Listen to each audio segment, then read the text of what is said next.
Language की regarding, Hindi language और English language. आप सबने न्यू एजुकेशन पॉलिसी के बारे में सुना है?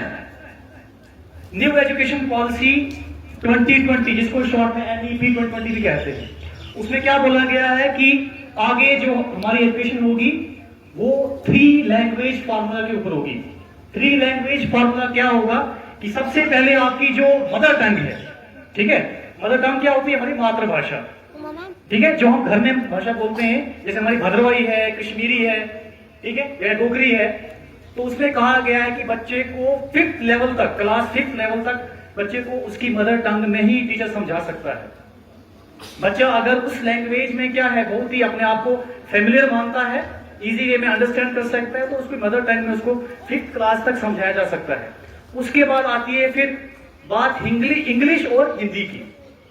तो इंग्लिश जो है वो क्या, हिंदी जो है होगी वो फर्स्ट लैंग्वेज होगी, और सॉरी सेकंड लैंग्वेज होगी, और उसके बाद हमारी जो इंग्लिश है दैट इज थर्ड लैंग्वेज।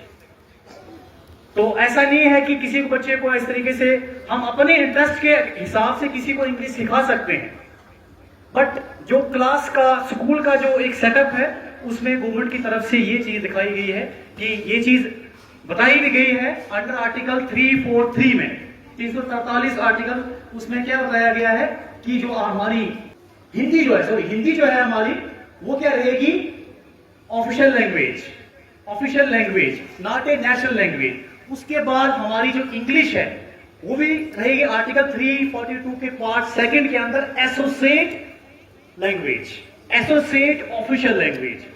यानी कि जो जहां पर इंग्लिश बोलने में बेस्ट है, कि जहां पर वो उसको इंग्लिश अच्छी लगती है, या क्लास का माहौल भी ऐसा इंग्लिश का ही है, तो उसके लिए वो होगी ऑफिशियल लैंग्वेज, और हिंदी होगी एसोसिएट। और जहां पर हिंदी अच्छी बोली जाती है तो हिंदी इज ऑफिशियल लैंग्वेज और English is associate official language. समझ आई?